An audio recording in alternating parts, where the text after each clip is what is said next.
Praise the Lord. आप सबको जय मसीह की सुंदर शाम में परमेश्वर का धन्यवाद करती हूँ। परमेश्वर आपकी आत्मिक उन्नति करेंगे। एक वचन हम लोग पढ़ेंगे, याकूब की किताब 1 अध्याय यहाँ 2 पद से लेके मैं 4 पद तक पढ़ूँगी। परमेश्वर अपने वचन के द्वारा आपसे बातचीत करते हैं। हे मेरे भाइयों, जब तुम नाना प्रकार की परीक्षाओं में पड़ो तो इसको पूरे आनंद की बात समझो। यह जानकर कि तुम्हारे विश्वास से के परखे जाने से धीरज उत्पन्न होता है। पर धीरज को अपना पूरा काम करने दो कि तुम पूरे और सिद्ध हो जाओ और तुम में किसी बात की घटी न हो। आमीन। यहाँ पर याकूब कहते हैं कि हे मेरे भाइयों, जब तुम नाना प्रकार की परीक्षाओं में पड़ो तो इस आनंद की बात समझना। जब आपके जीवन में अचानक परीक्षाएं आ जाती हैं, दुख आ जाते हैं, समस्या आ जाती हैं, तब परमेश्वर कहते हैं इसे तुम आनंद की बात समझे। ये मत समझना कि जो परीक्षाएं आपके जीवन में आई हैं, आपको गिराने के लिए आई हैं, आपकी हानि करने के लिए आई हैं, ये आपकी हानि करने के नहीं लिए आई हैं, ये आपको मजबूत करने के लिए आई हैं। आपको आत्मिक उन्नति में परमेश्वर और गहराई से बढ़ाएंगे। क्योंकि आप, यहाँ लिखा है 3 पद में कि यह जानकर कि तुम्हारा विश्वास परखे जाने से धीरज उत्पन्न होता है। आपका जो विश्वास है, जो आपकी परख हो रही है, उसमें आप मानो कि आपकी और आत्मिक उन्नति होगी। आप परमेश्वर के करीबी में जाएँगे, आप परमेश्वर से प्रार्थना करेंगे, आप परमेश्वर में और मजबूती से आगे बढ़ते जाएँगे। क्योंकि जब किसी के जीवन में अचानक परेशानियाँ आती हैं, तो वो लोग बुला के प्रेयर करवाते हैं, अपने घर में करवाते हैं और अब परमेश्वर के करीबी में जाते हैं और गहराई से परमेश्वर से प्रार्थना करते हैं। तो वो जो आपका जो ये परखा हुआ विश्वास है, वो आपको आत्मिक उन्नति में आगे बढ़ाएँगे। पर धीरज को अपना पूरा काम करने दो और तुम पूरे सिद्ध हो जाओगे और तुम किसी भी बात की घटी ना होगी। जो ये तुम्हारा विश्वास परखा हुआ है, अ, ये विश्वास जो परखा हुआ है, वो आपकी आत्मिक उन्नति करेगा। और जब आप परेशानियों में होते हैं, आप परमेश्वर के करीबी में जाते हैं, परमेश्वर के वचन को पढ़ते हैं, परमेश्वर से प्रार्थना करते हैं और आपका विश्वास और मजबूत होता है। क्योंकि आप अपने आप को परमेश्वर के करीबी में अपने समय को व्यतीत करते हैं और प्रार्थना करते हैं और परमेश्वर आपको किसी भी बात की घटी नहीं होने देता है। आपको आत्मिक क्षेत्र में आगे बढ़ाते हैं, आपकी आत्मिक उन्नति परमेश्वर करते हैं। जब आपकी परीक्षा होती है तो उसमें भी आपकी आत्मिक उन्नति होती है। जब अचानक आपके जीवन में दुख परेशानियाँ आ जाते हैं तो आप घबरा जाते हैं, चिंतित दुखित परेशान हो जाते हैं, लेकिन आपको घबराना नहीं है। इसमें भी परमेश्वर आपकी आत्मिक उन्नति करेंगे। जब आप परेशानियों में होते हैं तो आप परमेश्वर के करीबी में जाते हैं, आप परमेश्वर के साथ अपने समय को व्यतीत करते हैं, परमेश्वर से प्रार्थना करते हैं, वचन को पढ़ते हैं और आप दूसरे से भी प्रार्थना करवाते हैं। कई बार तो लोग हैं कि बुलाकर अपने घर में भी प्रार्थना करवाते हैं, संगति में भी जाते हैं। क्योंकि जब आप परेशानियों में होते हैं तो उसमें भी आपकी आत्मिक उन्नति होती है। हम सब विश्वासियों की आत्मिक उन्नति होती है। ये जो परखा हुआ विश्वास है, वो आपकी आत्मिक उन्नति को बढ़ाता है।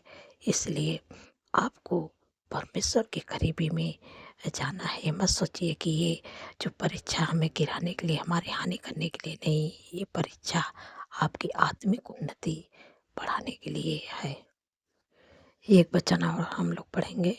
यहाँ पर लिखा है, मैं पढ़ रही हूँ। इस कारण 6 पद में यहाँ पर पढ़ रही हूँ मैं। पतरस की किताब 1 अध्याय 6 या 7 पद में पढ़ूँगी। यहाँ पर 6 पद में लिखा है, इस कारण तुम मग्न होते हो कि यद्यपि अवश्य है कि अभी कुछ दिन के लिए नाना प्रकार के परीक्षाओं के कारण तुम दुख में हो। 7 पद में लिखा और यह इसलिए है कि तुम्हारा परखा हुआ विश्वास जो आग के ताए हुए नासवान सोने से भी कहीं अधिक बहुमूल्य है, यीशु मसीह के प्रकट होने पर प्रशंसा और महिमा और आदर के कारण ठहरो। आमीन। यहाँ पर भी पतरस कहते हैं कि ये जो परीक्षा हो रही है, इस परीक्षा को तो नॉर्मल मत लेना, क्योंकि ये तुम्हारा विश्वास परखा हुआ, ये मानो कि एक सोने के बराबर है तुम्हारा ये विश्वास। कहते हैं कि सोने से भी कहीं अधिक बहुमूल्य है। ये जो आपकी परीक्षा हो रही है, ये परीक्षा में आप आत्मिक उन्नति को करेंगे। ये परीक्षा में आपकी आत्मिक उन्नति होगी। जब प्रभु यीशु मसीह का आगमन होगा, तो ये जो तुम परीक्षाओं से होकर गुजर रहे हो, इस सब परीक्षा तुम्हारे ये आशीष का कारण बनेगी। आशीष का, महिमा का और आदर का ये कारण बनेगी। हर एक परीक्षा के बाद आपकी आत्मिक उन्नति ठहरेगी। इसलिए आपको चिंतित, दुखित, परेशान नहीं होना है। एक बार ऐसा हुआ है कि परमेश्वर ने अब्राहम को परखने के लिए उससे कहा कि तू अपने बेटे को बलि चढ़ा दे, और वो अपने बेटे को लेकर गया पहाड़ पर, और वहाँ पर उसको बलि चढ़ाने गया।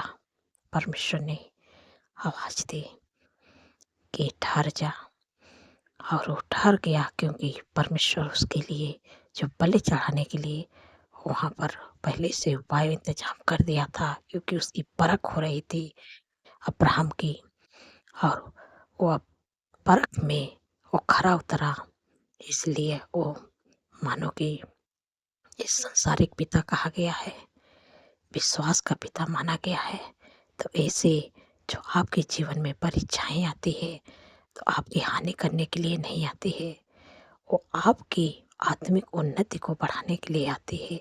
उससे आपका जो है कि आपका महिमा, आपका आदर का हो। मानो कि परमेश्वर आप आदर के कारण बनाएंगे और महिमा का कारण बनेंगे आप। इसलिए आपके जीवन में जो परीक्षाएं आती है, उस परीक्षा को आप नॉर्मल मत लेना।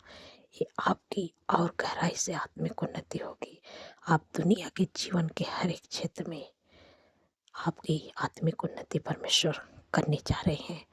इसलिए आप कभी भी ये मत सोचिएगा कि ये परीक्षा आपको गिराने के लिए, आपकी हानि करने के लिए आ रही है।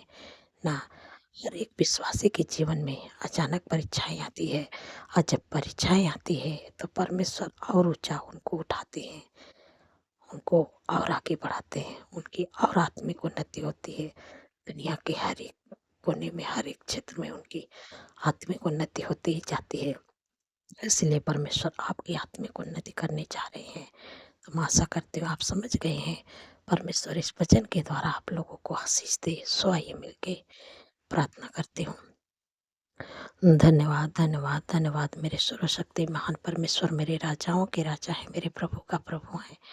मैं हृदय गहराई से आपका धन्यवाद करती हूँ, आपका तारीफ, बखान, बढ़ाई, प्रशंसा करती हूँ। मेरे पिता परमेश्वर प्रभु जी, आपने पूरे दिन सुरक्षित संभाल के प्रभु सुंदर से शाम दिखाए प्रभु, इसके लिए मैं आपका धन्यवाद करती हूँ। मेरे प्यारे प्रभु, हर ख्वाब खतरे, हर दुर्घटना, हर एक्सीडेंट, हर बुराई, हर दुष्ट की चाल से प्रभु आपने अपने लोगों को प्रभु बचा के रखे प्रभु, इसके लिए धन्यवाद करती हूँ। मेरे पिता परमेश्वर प्रभु जी, कितनी सामर्थ्य पावरफुल वचन से प्रभु अपने लोगों से प्रभु सुंदर से सामने बातचीत की, आत्मिक भोजन दे के तृप्त किए। मैं आपका धन्यवाद करती हूँ प्रभु। आपने कहा है कि जब हम सबके जीवनों में अचानक रुकावटें, बाधा, परेशानियां, समस्या आ जाती हैं, तो लोग चिंतित, दुखित, निराश, परेशान हो जाते हैं। लेकिन याकूब कहते हैं कि हे मेरे भाइयों, जब तुम्हारे जीवन में अचानक परीक्षाएं आ जाएं, तो इसको आनंद की बात समझना। जब आपके जीवन में अचानक समस्या आ जाए, रुकावटें, बाधा आ जाए, जो भी दिक्कत परेशानी आए, तो उसको आप आनंद की बातें समझिए, क्योंकि ये जो आपका परखा हुआ विश्वास है, उससे आपकी जो आत्मिक उन्नति होगी। आप ये मत सोचिए कि ये जो परीक्षाएँ आपके जीवन में आ रही हैं, जो रुकावटें, बाधा, दुःख, परेशानियाँ आ रही हैं, ये आपकी हानि करने के लिए नहीं आ रही हैं। आपके आत्मिक उन्नति को बढ़ाने के लिए आ रही हैं, आपके विश्वास की परख हो रही है। ये मत सोचिएगा कि नहीं, इससे आपकी हानि हो जाएगी, इससे आपके कुछ भी नहीं होगा। बस आपकी आत्मिक उन्नति परमेश्वर करेंगे, क्योंकि आप परमेश्वर के, जब आप परेशानियों में होते हैं, दुःख में होते हैं, तो उस समय आप और परमेश्वर के करीबी में जाते हैं, आप परमेश्वर से प्रार्थना करते हैं, आप परमेश्वर के वचन को पढ़ते हैं, आप संगत में जाते हैं, आप दूसरे से भी प्रार्थना करवाते हैं। और कितनी बार बहुत से भाई बहन अपने घर में भी बुला के प्रार्थना करवाते हैं, क्योंकि आप अपने समय को परमेश्वर के साथ व्यतीत करते हैं, परमेश्वर से प्रार्थना करते हैं। तो यही आपकी परख होती है कि जब आप परमेश्वर के करीबी में जाते हैं, तो आपकी और आत्मिक उन्नति परमेश्वर करते हैं। हम सब विश्वासियों के जीवन में जब परेशानी आती है, तो ये मत सोचिए आपको गिराने के लिए, वो आपको और ऊंचा उठाने के लिए आपके ऊपर जो ये परेशानियाँ आती है, इससे आपको आनंदित होना, खुश होना है कि परमेश्वर अब हमारी आत्मिक उन्नति करेंगे। परमेश्वर आपकी आत्मिक उन्नति करने जा रहे हैं, इसलिए आपको चिंतित दुखित परेशान नहीं होना है। इससे आपकी ये नॉर्मल कोई परीक्षा नहीं है। इस परीक्षा से जब आप बाहर निकलेंगे, परमेश्वर आपकी महिमा के कारण, आदर के कारण परमेश्वर आपकी प्रशंसा को बढ़ाएँगे, आपकी महिमा को बढ़ाएँगे, आप आदर के कारण ठहरोगे। इसलिए परीक्षा आपके जीवन में आती है, और दुनिया के हर एक क्षेत्र में वो आपको उन्नति करेंगे, आपकी उन्नति होगी। दुनिया के हर एक क्षेत्र में, हर एक कोने में परमेश्वर आपकी उन्नति करेंगे। मेरे पिता परमेश्वर प्रभु जी, मैं आपसे प्रार्थना करती हूँ, जितने लोग कर्ज़े से परेशान हैं प्रभु, आपने कहा है, यहोवा तेरे लिए अपने आकाश रूपी उत्तम भंडार को खोल के फिर तभी बस समय पे मेंह बरसाया करेगा, और तेरे सारे कामों पर आशीष देगा। तू बहुत तेरी जातियों को उधार देगा, परंतु तुझे किसी से उधार लेना ना पड़ेगा। धन्यवाद प्रभु, आपने कर्ज मुक्त कर दिया। मैं आपका धन्यवाद करते हैं प्रभु, आपने अपने लोगों के काम पर ऐसी आशीष दे दी कि वो किसी से उधार नहीं लेंगे, वरन हाथ बढ़ा के देने वाले बनेंगे। धन्यवाद प्रभु। मेरे पिता परमेश्वर प्रभु जी, जितने लोगों को घाव चोट लगी प्रभु, आपने कहा है कि मैं तेरा इलाज करके तेरे घाव को चंगा करूंगा, यहोवा की बारी है। धन्यवाद प्रभु, आपने उनके घाव चोट पर मलहम लगा दे, मैं आपका धन्यवाद करती हूँ। मेरे पिता परमेश्वर प्रभु जी, जितने लोग दुख में, बीमारियों में, मेरे पिता परमेश्वर प्रभु, आपने कहा है कि निश्चय उसने हमारे रोगों को सह लिया, हमारे दुखों को उठा लिया, हमारे शांति के लिए उस पर दानाई पड़ी कि उसके कोड़े खाने से आप लोग चंगे हो जाए। परमेश्वर आपको चंगाई छुटकारा देने जा रहे हैं। इसी समय मैं आज्ञा देती हूँ, यीशु के नाम से, जिनके भी शरीर में, घुटनों में दर्द है, कमर में दर्द है, मांसपेशियों में सूजन है, अकड़न है, कोलेस्ट्रॉल बढ़ा हुआ है, ऐसी समय सर्दी, जुकाम, खांसी की बीमारियां, माइग्रेन, सर्वाइकल की बीमारियां, हार्निया, गुप्त की बीमारियां, शुगर, बीपी, थायराइड की बीमारियां, कैंसर, ट्यूमर, अल्सर की बीमारियां, हार्ट की बीमारियां, टाइफाइड बुखार की बीमारियां, जिनका प्लेट डाउन हो रहा है, यीशु के नाम से मैं सारी बीमारियों की आज्ञा देती हूँ कि जिनके भी शरीर, उनके जीवन को छोड़ के निकल जाता रहा, कोई अधिकार नहीं, यीशु के नाम से। धन्यवाद प्रभु, आपने छुटकारा दिया, चंगाई दिया, मैं आपका धन्यवाद करती हूँ। मेरे पिता परमेश्वर प्रभु जी, जितने लोगों का जन्मदिन है प्रभु, आपके वचन में लिखा है कि मैं तुझे दीर्घायु से तृप्त करूंगा, अपने किए हुए उद्धार का दर्शन दिखाऊंगा, क्योंकि प्रभु उनके जीवन में एक नए वर्ष जोड़, उनके सपनों को साकार करे, अच्छा स्वास्थ्य दे, उनके मनोरथों को पूरा करे प्रभु। 365 दिन में प्रभु आपके उपस्थित में चलने पाए प्रभु, आपके चेहरे के तेज प्रभु उनके चेहरों पर चमकने पाए मेरे प्यारे प्रभु।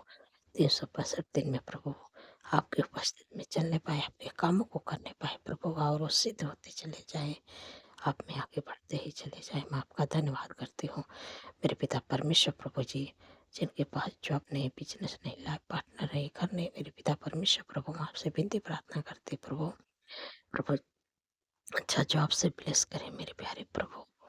अच्छा बिज़नेस से ब्लेस करें मेरे पिता परमेश्वर प्रभु। घर की आशीष देके ब्लेस करें प्रभु। अच्छा लाइफ पार्टनर देके प्रभु ब्लेस करें यीशु के नाम से। धन्यवाद प्रभु आपने दे दिया।